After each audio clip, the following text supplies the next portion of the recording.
Hello friends, I'm Mike, the hi-fi fanatic behind Audio Arkitekts. For those who are already subscribed, it's good to see you back for more. If you are a first-timer and you're into CDs, CD players, amplifiers, speakers, subwoofers, headphones, music, basically all things audio, you're in the right place. It would be best if you stuck around because I will be explaining the pros and cons of investing in a top dollar CD player and if the Lyngdorf CD-2 can create enough of a value proposition to get my stamp of approval. Stay tuned.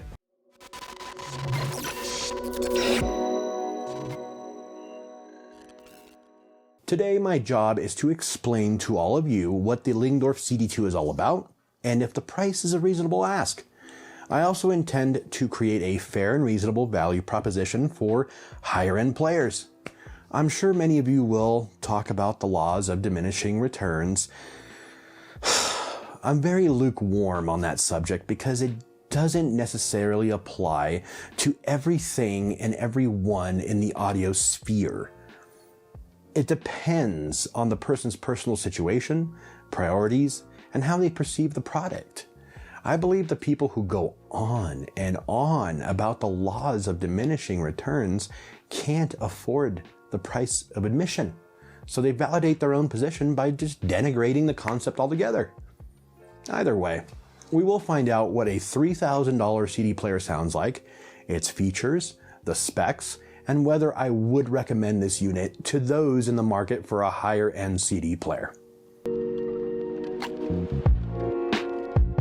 This is a very visually interesting CD player. It's only 2.3 inches tall and almost 18 inches deep. It's an odd size for a CD player, be that as it may. It's built like a tank.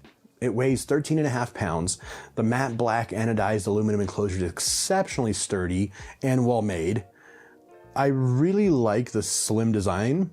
It's something I'm not used to. Still, it suits Lyngdorf products since their offerings, especially the Steinway Lyngdorf collaborations, are just stunning and very unique in nature. The front fascia is super minimalist. It reminds me of the TD-AI 1120 integrated that I reviewed here on this channel, link right there. I also wrote a written review on the integrated amplifier for StereoNet, because I do that too. At the front of the unit, you will see a glass plate where you could see the CD player's CD text display and other menu options. This does show the CD information, which is awesome. A play and selection knob is in the dead center, followed by the disc tray, and finally an eject and standby button. In the rear of the unit, there is a lot more going on. We have both RCA and XLR analog outputs, an optical output, digital coax output, a USB port for software updates, an RJ11 port for RS-232 external control, and a power input and power switch. The unit comes with a beautiful remote control. I really like the remote. It screams luxury and excellence, and that's just the fun way to navigate my way through the player. I love it. A few things about this player that caught my attention straight away. The first is that it can upsample the digital output, a maximum of 24-bit 192 kilohertz, and the analog output to 96 kilohertz. That's an exciting feature, and I will come back to it during the sound quality segment of the video to reveal whether there was an apparent audible improvement. The DAC itself is built around a Wolfson WM8740 chip. Not the chip I had expected. However, it isn't the DAC chip that is the end-all determination of a good DAC. It's also everything around the DAC chip and how the chip is implemented within the system.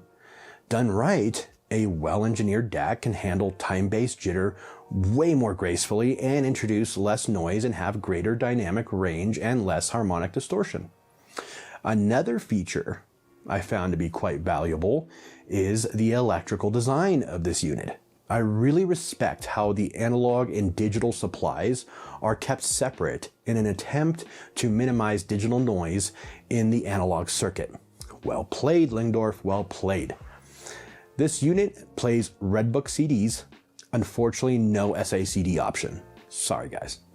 The Lyngdorf audio website claims that this CD player features a pure audio CD drive, contributing to less noise.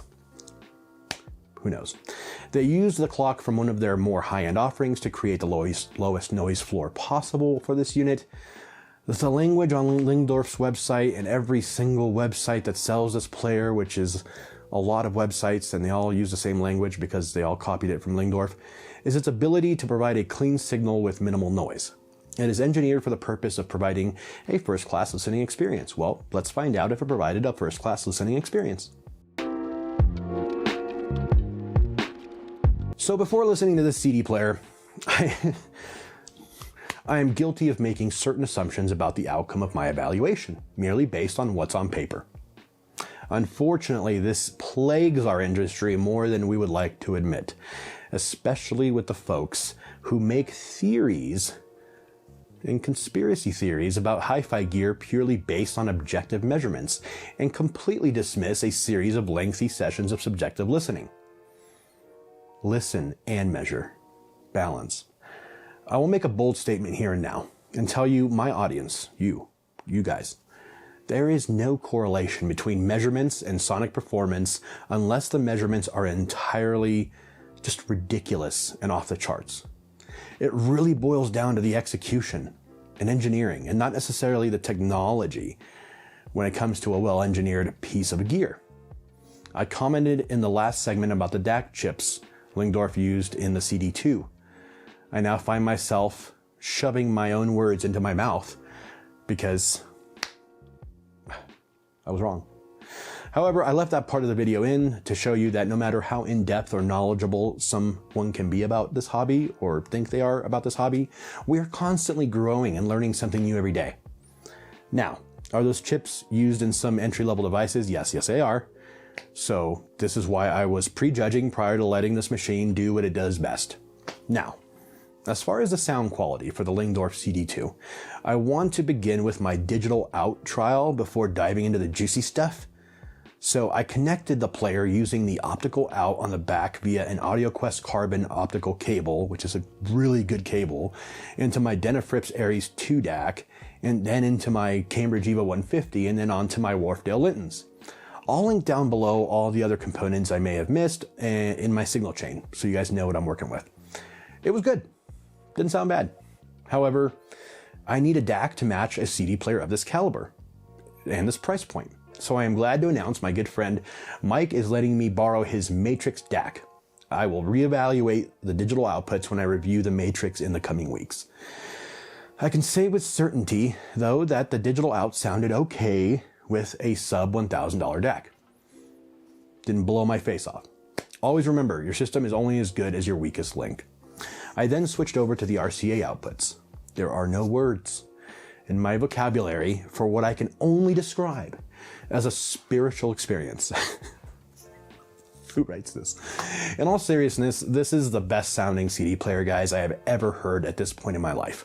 I was completely beside myself. I could not believe it. I started switching out CDs to see if it was some kind of fluke and to compare music that I already knew how it was supposed to sound. Well, how I thought I knew how it was supposed to sound. That made sense in my head. I heard detail in the music I wasn't aware existed. It was a mind-altering experience.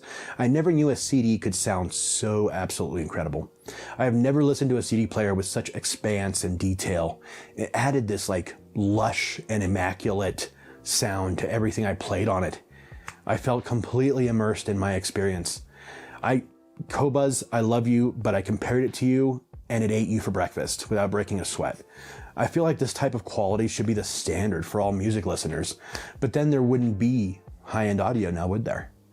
I suppose the real question is, how do we get these types of paranormal results from a sub $1,000 CD player? I want your opinions in the comments below on what I just said. I always try my best to engage as much as I can, but I'm just curious what you guys think about that.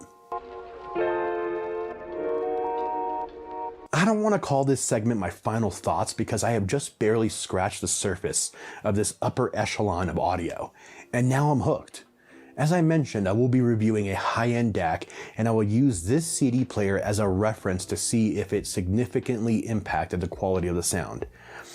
I'm excited super excited to share this stuff with you guys because I'm genuinely amazed and impressed with this. Not to mention I'm a total fan of CDs, so it's just special for me because I feel like I leveled up in life for this discovery. I would highly consider a player of this caliber if you are looking to invest your money in your system.